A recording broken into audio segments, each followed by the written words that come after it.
Barbara, take it away. Good afternoon, everyone, and welcome to this edition of AARP Massachusetts Fraud Talk Tuesdays. We are here the second Tuesday of each month from 12.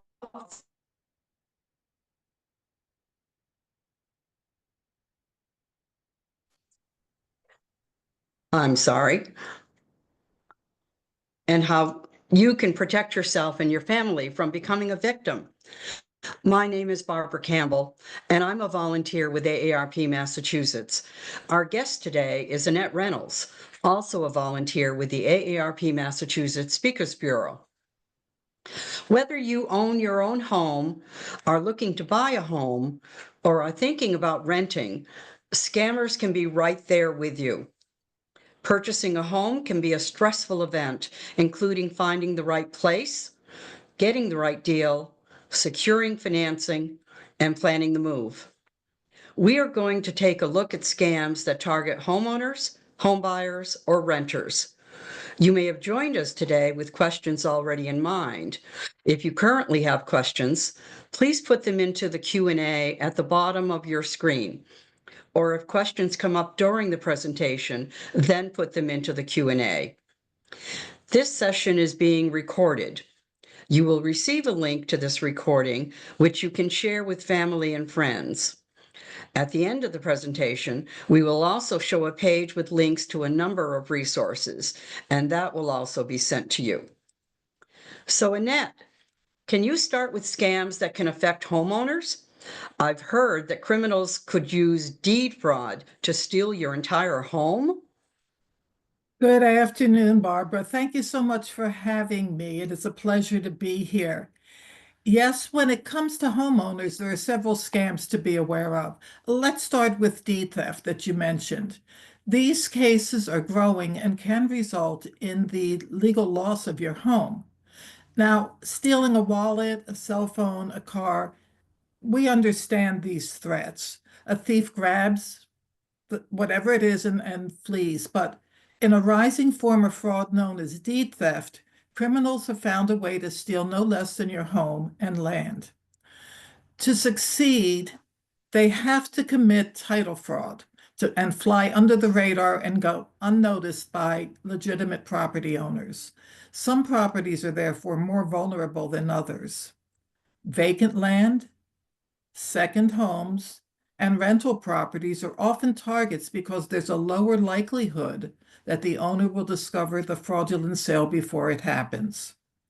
Owner-occupied properties are less susceptible to seller impersonation fraud, but are at a higher risk of a fraudster taking out a fraudulent loan and stripping the equity from the property.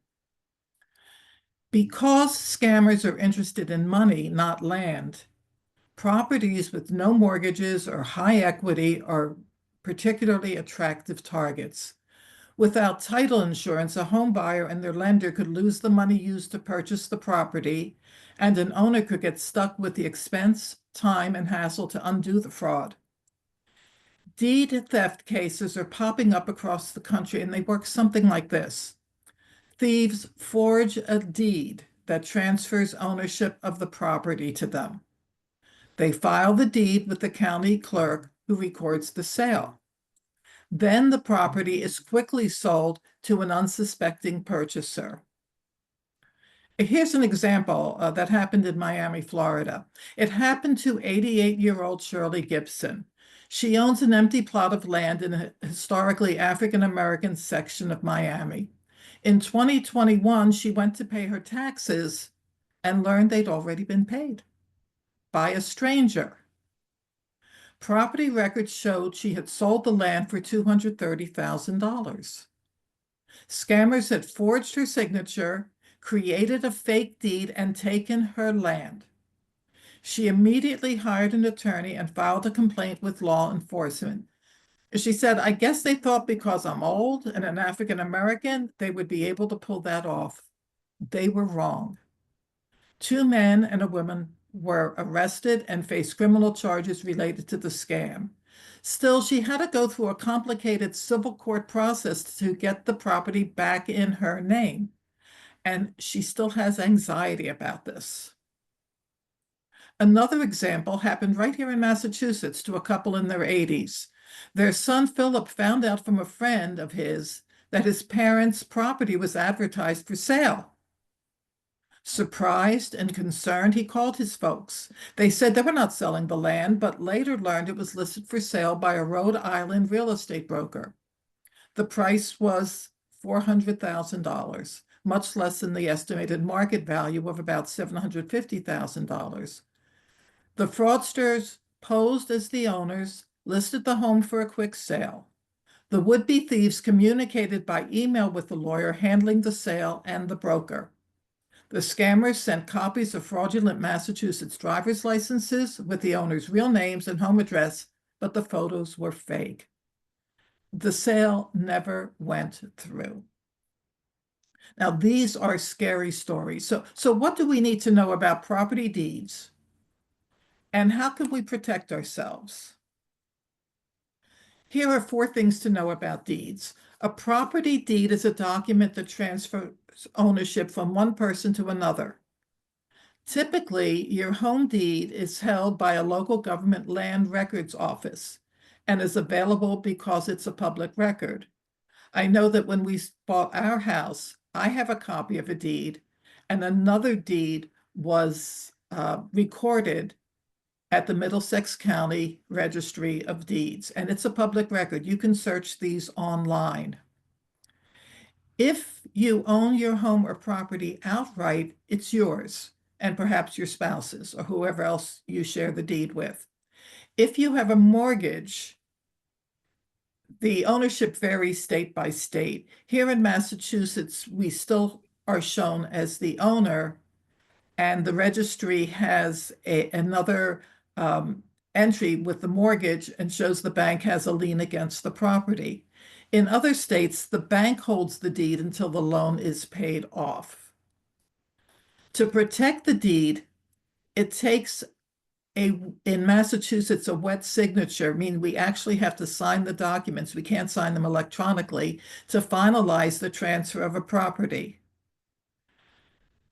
If I have any advice, it's never, ever, ever sign a real estate document under pressure.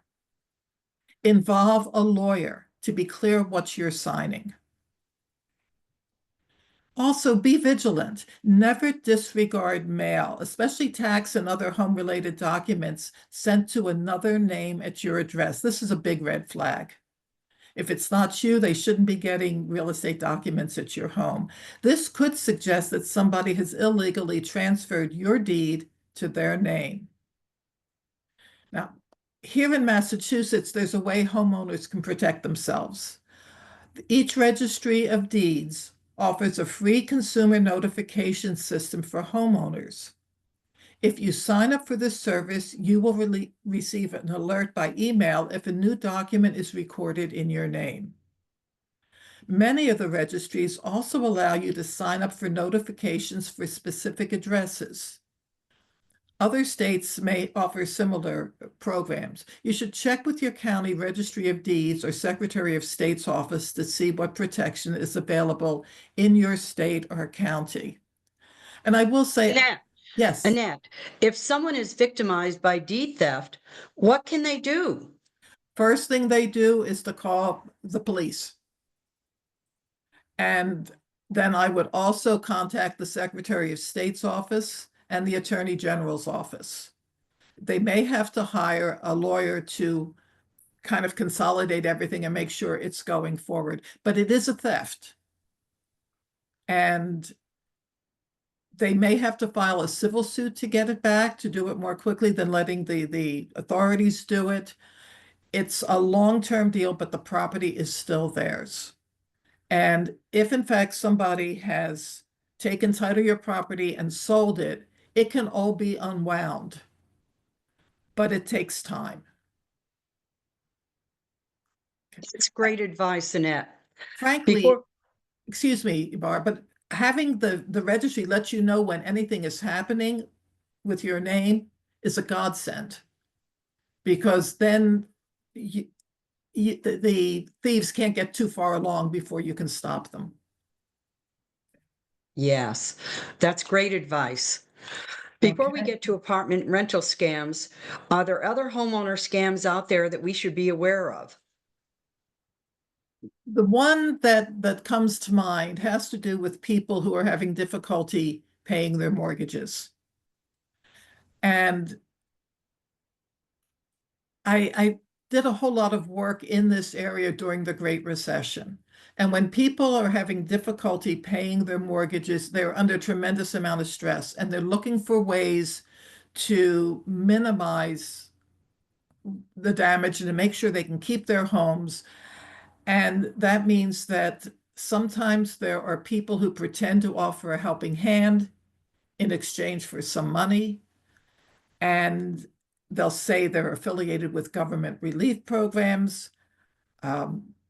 When somebody is way behind in the mortgage, the bank will send what's known as an order of notice. It's a notice that says, if you're in the military, let me know so I won't foreclose, but otherwise we're thinking about foreclosing. That's my interpretation of what the form says. But this is a public record. So thieves can go to the registry, see who's received an order of notice, and realize that person is having mortgage problems. The best advice I can give is if you're having problems with your mortgage, the only people who can solve it is your lender. And they are mandated to try to help you get back on track with your mortgage. They will refinance, they will modify the mortgages. Third-party people can't do that. So if you're having difficulty making your mortgage payment, call your lender, and many times they will, well, all the time, they'll do whatever they can to make sure you can get caught up at some point in time and to make it easier until that happens. But the worst thing you can do is to ignore your lender, and the second worst thing you can do is have somebody you don't know say they're going to help you in exchange for money. Okay, we're going to talk about rentals. And this is a very contemporary topic right now because the rental market is tough. It is a lot of competition for limited housing, and it's easy to get caught up in some scams here. Okay. So scammers know this and they're waiting to pounce. Here are two things to be aware of when shopping for looking for an apartment. Okay. Scammers will either copy legitimate rental listings and pass them off with duplicate photos and make believe they're actually representing the landlord when they don't. Or they can create listings for properties that aren't for rent and don't exist. In both cases, the idea is for the scammer to take your money and run. They will demand money, claiming it's for rent or a deposit or an application fee. And as soon as they've been paid, they disappear, they ghost you. And you have to restart your search without that money. One red flag I've seen is when they want you to use Venmo or Zelle to send them the money and there's no paperwork with it. So people act very emotionally because they think they have found a place, and there are shiny pictures and it looks really good. But when you see something too good to be true and very low rents, these are red flags. Great. There must be some other red flags and warning signs to watch out for when looking to rent. Can you review some of those for us? Sure can. When you're looking at a listing and the price is unbelievable, it's well below the market. And you can go to apartments.com or any one of a number of online sites and get an idea of what rents are averaging. So if rents are averaging $2,500 and you see an ad for $17.50, you think you've struck a gold mine there, and you're going to jump on it. This is really the biggest flag. The other thing is everything's online these days, so pay really close attention to the listing. Research the property and look for ads that don't add up. You may see multiple ads for the same property with virtually different rents listed there. Sometimes the same listing will be on multiple websites, and it's not necessarily a sign of fraud, but if they contain different information, something is wrong there. The Federal Trade Commission suggests searching for the rental location's address along with the name of the property owner or rental company. These are pretty easy to find online. If other ads come up with the same address, but a different owner or a different rental company, something's wrong. That's a sign of a scam. You can also use an online map to make sure the property exterior matches the listing photos. You also have the opportunity to do a reverse Google image search to see if the picture is listed anyplace else. Another thing you can do is to check landlord reviews. Search for the name of the owner or property manager online. The Federal Trade Commission advises adding the words complaint, review, or scam to pull up relevant results. Watch out for non-refundable payment methods or demands for upfront payments.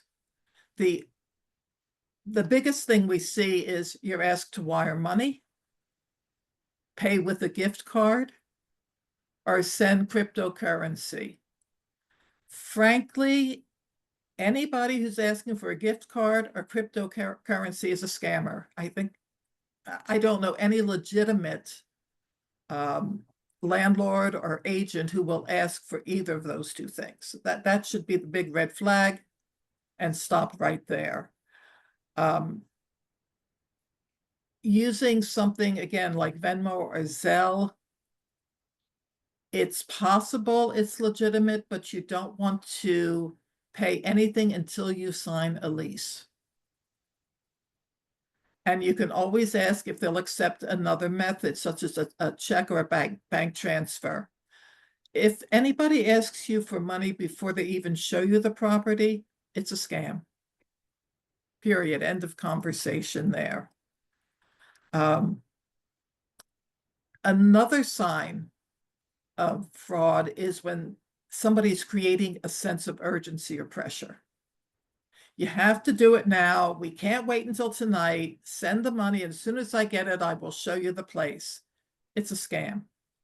Okay.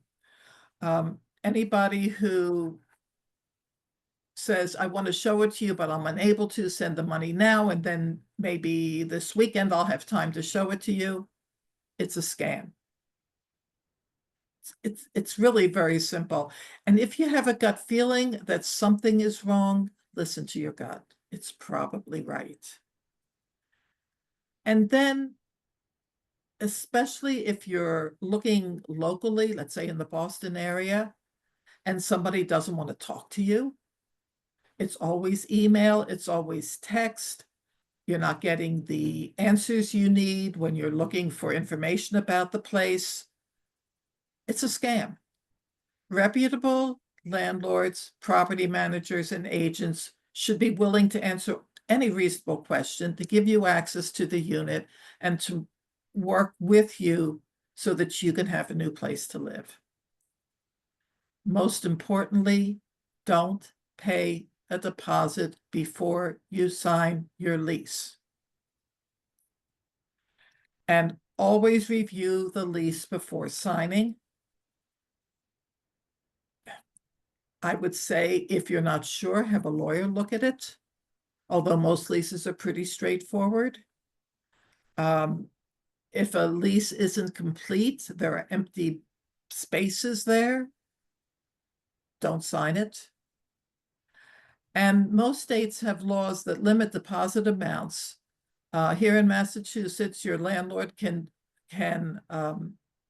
ask for first and last month's rent and a security deposit, no more than 1 month's rent. And the only other charge they can ask for is a key rekeying charge in Massachusetts. We're very rigid about that.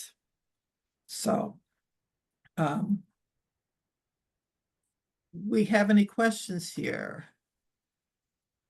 What do I do if I see my name or a property in another state that I don't know anything about? I would suggest checking with their registry of deeds or equivalent organizations. I find sometimes real people like you and me, Barb, are afraid to call some government offices.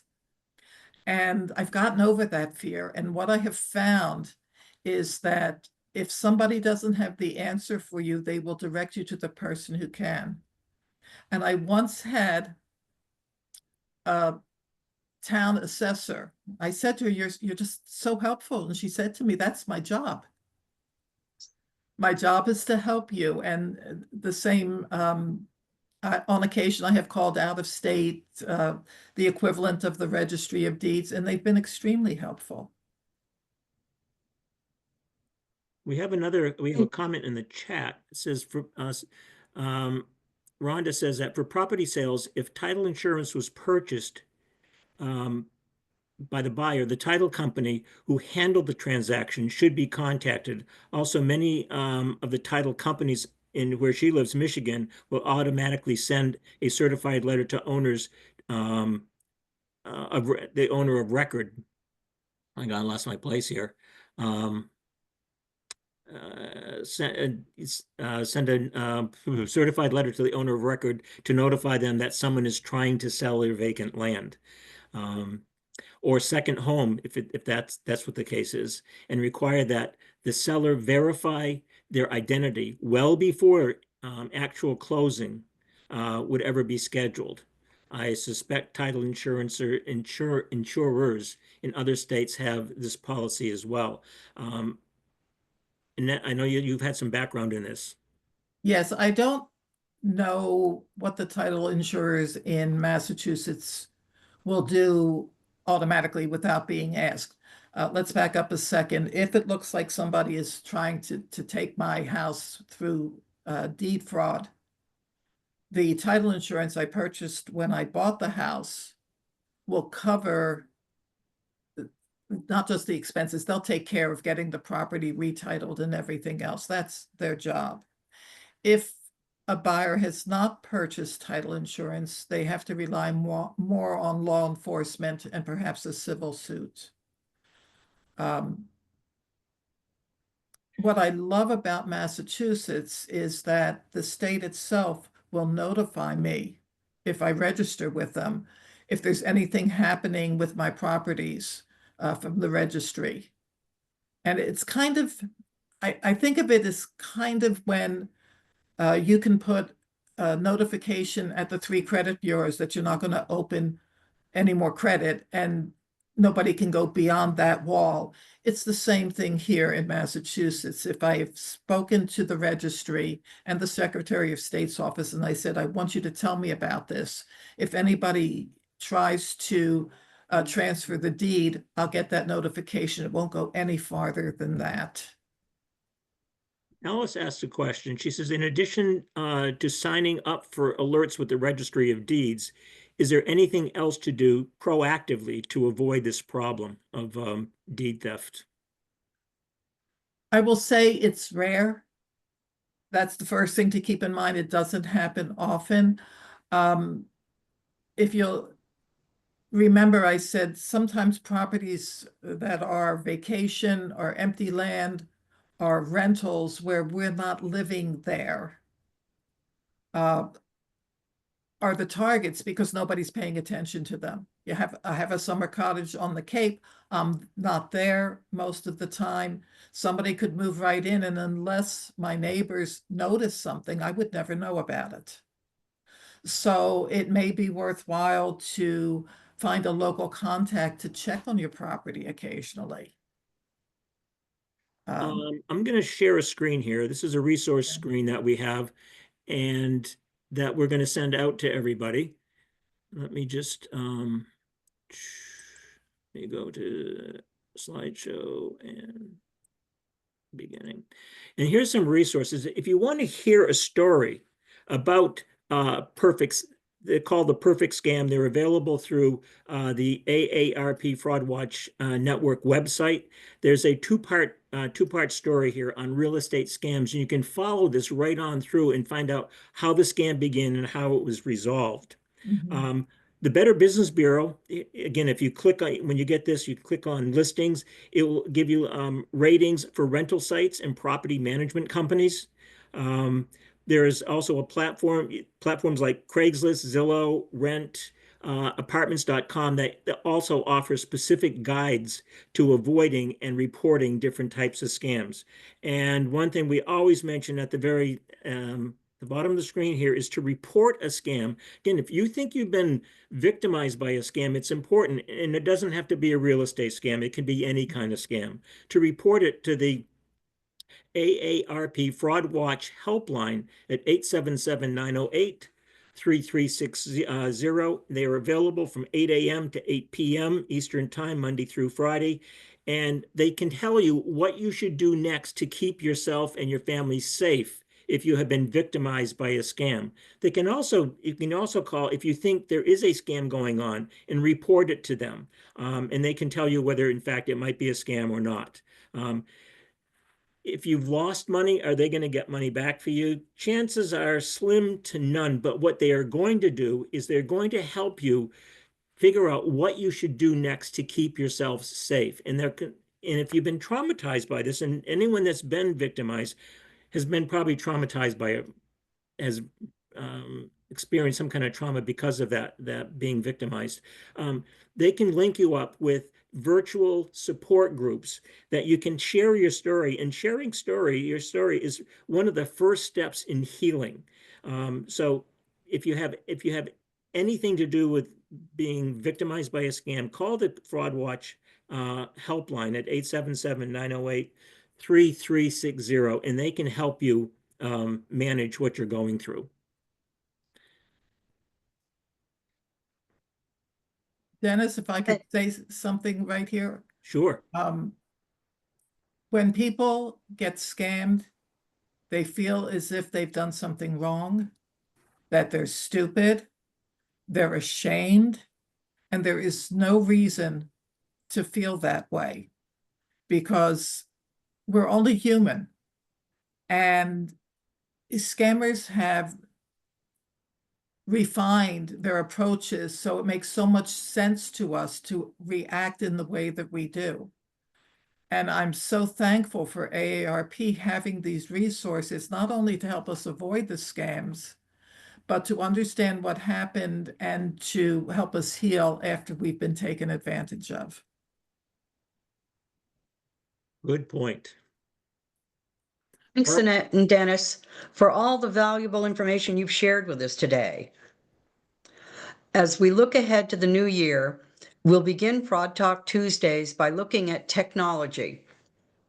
Scammers use technology to steal your money and personal information. So please join us on Tuesday, January 14th, 2025, to find out how we can use the same technology to keep ourselves safe. So my last comment to you is, please remember, if you can spot a scam, you can stop a scam. Thanks so much for joining us today. Have a good afternoon.